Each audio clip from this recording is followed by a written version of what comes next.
Everyone, welcome to my channel learn with Faiza. आज हम एक ऐसी हेल्थ प्रॉब्लम और उसके सोल्यूशन के बारे में बात करेंगे जिसमें आप यहाँ पे इस वीडियो में देख रहे हैं कि आपके हाथ पैर जो है वो कांपने लगते हैं, काफी ज्यादा हाथों में कंपन होता है।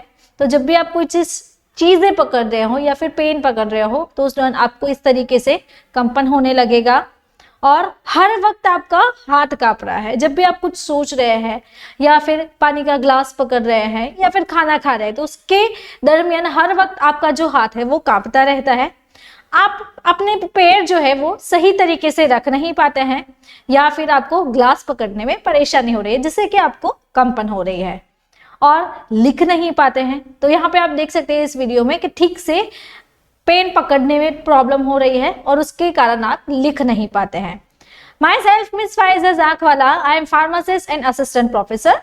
तो चलिए स्टार्ट करते हैं आज का हमारा वीडियो लेक्चर हाथ और पैर के कंपन पे। तो ये जो है हाथ और पैर कांपना उसे हम एसेंशियल ट्रेमर कहते हैं। तो ये कौन सा डिजीज है, क्या सिम्टम्स है, कॉजेस, डायग्नोसिस, ट्रीटमेंट, मेडिसिन, तो ये जो सारे चैप्टर्स है वो आज हम वन बाय वन आज के हमारे वीडियो लेक्चर में कवर करेंगे। तो सबसे पहले जानते हैं कि ये कौन सा डिजीज है। तो इसे मेडिकल टर्म में ट्रेमर कहा जाता है। ट्रेमर को हाथ और पैर कांपना हिंदी में कहते हैं। तो ये जो है वो इनवॉल्यूंटरी नेचर है कि आप अपने खुद पे कंट्रोल नहीं कर पा रहे हैं जब भी कोई चीज आप कंट्रोल करते हैं तो उसे वॉल्यूंटरी कहते हैं। तो ये जो है वो इनवॉल्यूंटरी नेचर है, तो जिसके कारण आपके हाथ पैर जो है और आपकी बॉडी में कंपन होने यानी कि शेकिंग स्टार्ट होने लगता है। अब हम सीखें कि ये जो है वो किससे जुड़ा हुआ है। तो ये हमारी नर्वस सिस्टम से जुड़ा हुआ है और नर्वस सिस्टम से जुड़ा हुआ है तो मीन्स के हमारे ये जो न्यूरॉन्स है वो एक दूसरे से कोरिलेट करते हैं, जिसे हम न्यूरोलॉजिकल प्रॉब्लम कहते हैं। अब बात करें कि मसल का कॉन्ट्रैक्शन जब होता है तब ये हमारी बॉडी में एक रिस्पॉन्सिबल फैक्टर रहता है। तो उसके कारण कुछ सिम्टम्स हैं। तो चलिए देखते हैं किसके कारण हाथ कंपन करने लगते हैं। अब कुछ चीजें हैं कि जो कि पकड़ नहीं पाते हैं, ठीक तरीके से होल्ड नहीं कर पा रहे हैं।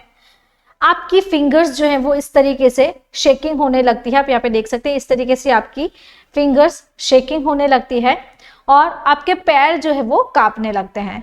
या फिर आप ग्लास और पानी का ग्लास या फिर स्पून है कुछ ऐसे चीजें खा रहे हैं जो कि आप ठीक से खा नहीं पा रहे हैं और चीजें पकड़ नहीं पा रहे हैं। तो ये जो सारे सिम्टम्स है वो रहते हैं। वीडियो के बीच में मैं आपको बताना चाहती हूँ, आप यहाँ पे देखिए ये जो है वो सब्सक्रिप्शन रेशियो है। तो यहाँ पे नॉट सब्सक्राइब रेशियो 94.1% है और जिसने सब्सक्राइब किया है वो 5.9% है। तो आप सभी मेरा वीडियो अभी देख ही रहे होंगे या फिर काफी ज्यादातर लोग ऐसे हैं जो मेरा वीडियो देखते हैं लेकिन वो मेरे चैनल को सब्सक्राइब नहीं करते हैं। तो आपको मेरे चैनल के वीडियोस अच्छे लगते हैं, मेरा पढ़ाने का तरीका अच्छा लगता है, तो आपसे एक गुजारिश है ऊपर आई बटन से आप मेरे चैनल को सब्सक्राइब कर सकते हैं। नाउ वीडियो के बीच में मैं आपको बताना चाहती हूँ हमारी एक न्यू लॉन्च बुक है जिसका नाम है डिजीज एंड ट्रीटमेंट। तो इस बुक में आप पूरा रिव्यू देख सकते हो इसका कि ये जो बुक है वो पूरी कलर प्रिंटेड बुक आएगी। तो इस तरीके से आपको डोज, सिम्टम्स, ये जो सारी दवाइयाँ हैं उसके बारे में जानकारी मिलती है। तो अगर आपको हमारी ये जो बुक है वो परचेज करनी है तो उसके लिए आपको हमें इस व्हाट्सएप नंबर के थ्रू कांटेक्ट करके अपने जो बुक है वो फ्री डिलीवरी में घर पे मंगवा सकते हो। अब अदर सिम्टम्स के बारे में बात करें जैसे कि आपकी जो वॉइस है उसमें सेकीनेस आ रही है यानी कि जो फ्रीक्वेंसी होती है वॉइस की वो ठीक नहीं होती है, लिखने में डिफिकल्टी होना। तो आप यहाँ पे देखिए जो कोई इंसान है वो नॉर्मल सर्कल इस तरीके से बनाएगा, अगर किसी को ट्रेमर है तो वो इस तरीके से सर्कल बनाएगा, उसे शेकीनेस होगी हाथ में, तो ड्रॉ करने में डिफिकल्टी होना, देन यूटेंसिल्स पकड़ने में प्रॉब्लम होना। तो अब बात करें कॉजेस की कि किस कारण से आपके हाथ पैर जो है वो कांप रहे हैं। तो अगर किसी की जेनेटिकली हिस्ट्री है, फैमिली में किसी को ट्रेमर रहा हुआ है पिछले, तो उससे ये कंडीशन हो सकती है। न्यूरोलॉजिकल डिसऑर्डर्स हैं, तो न्यूरोलॉजिकल आपके इम्पेयरमेंट्स हो गए, न्यूरॉन आपके ठीक तरीके से काम नहीं कर पा रहे हैं, तो उसके कारण भी हो सकता है। मल्टीपल स्क्लेरोसिस, तो आप यहाँ पे देखिए ये जो है वो नॉर्मल और हेल्दी न्यूरॉन है, यहाँ पे है नाउ अफेक्टेड बाय MS यानी कि मल्टीपल स्क्लेरोसिस, जिसमें आपकी जो माइलिन शीट है वो डैमेज हो जाती है। तो आप यहाँ पे देखिए ये जो है वो पूरी कवर्ड नहीं है, वो डैमेज हो गई है, जिसके कारण आपको न्यूरोलॉजिकल कंडीशंस हो सकते हैं। और पार्किंसनिज्म, तो पार्किंसनिज्म में भी ये एक फैक्टर रहता है जो कि हाथ का कंपन होना, तो उसमें भी ये ट्रेमर आपको हो सकता है।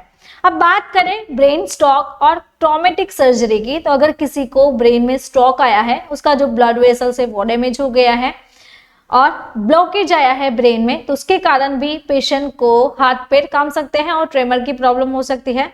अगर किसी ने मर्क्यूरी पॉइजनिंग लिया हुआ है तो उसके कारण भी ये फैक्टर रहता है।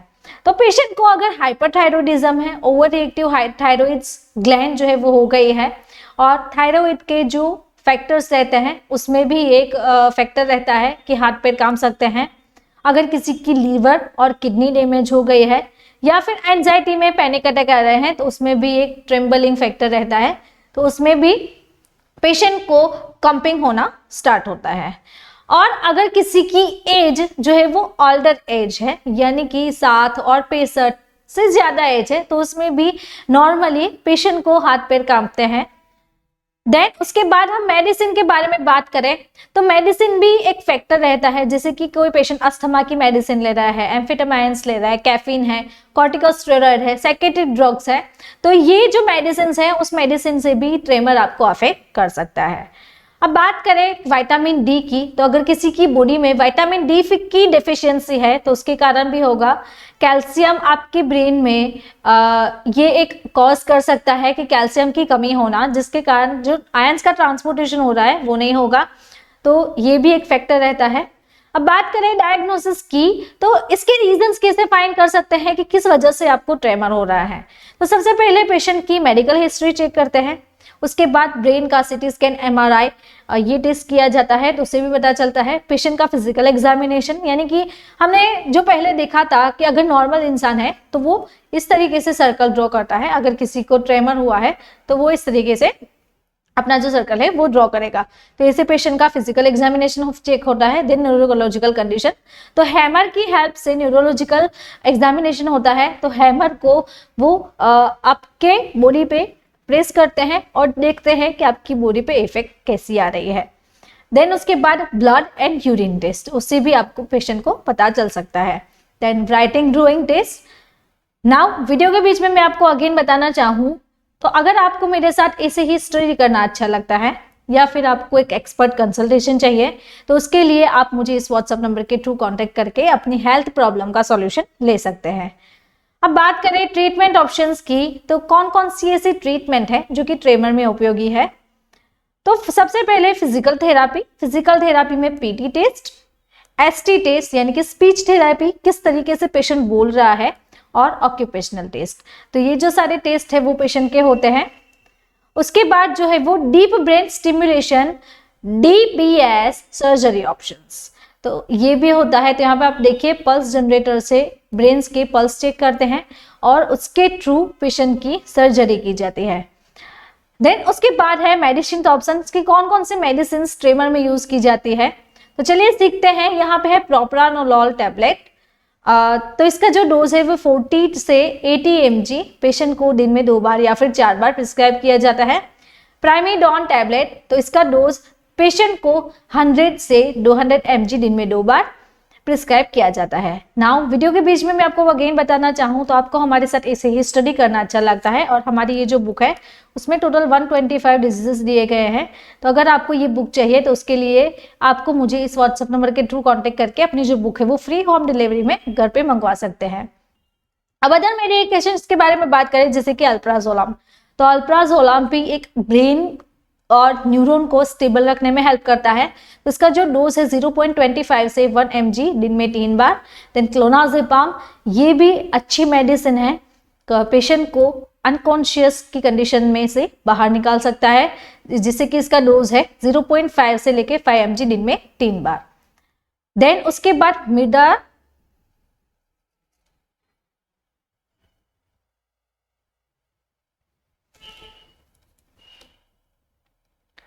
देन उसके बाद मिर्टाजापिन, तो मिर्टाजापिन ये मेडिसिन पेशेंट को 15 से 45 mg पर डे प्रिस्क्राइब किया जाता है। टोपिरामेट टेबलेट, तो इसका इनिशियल जो डोज है वो 25 रहता है दिन में एक बार।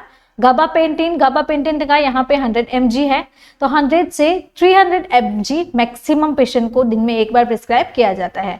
देन लिविटिरासिटाम, तो लिविटिरासिटाम का यहाँ पे आप देखिए इस टेबलेट में 250 mg डोज है और मैक्सिमम डोज अगर किसी पेशेंट को देना है तो वो 750 mg दिन में 2 बार पेशेंट को दे सकते हैं।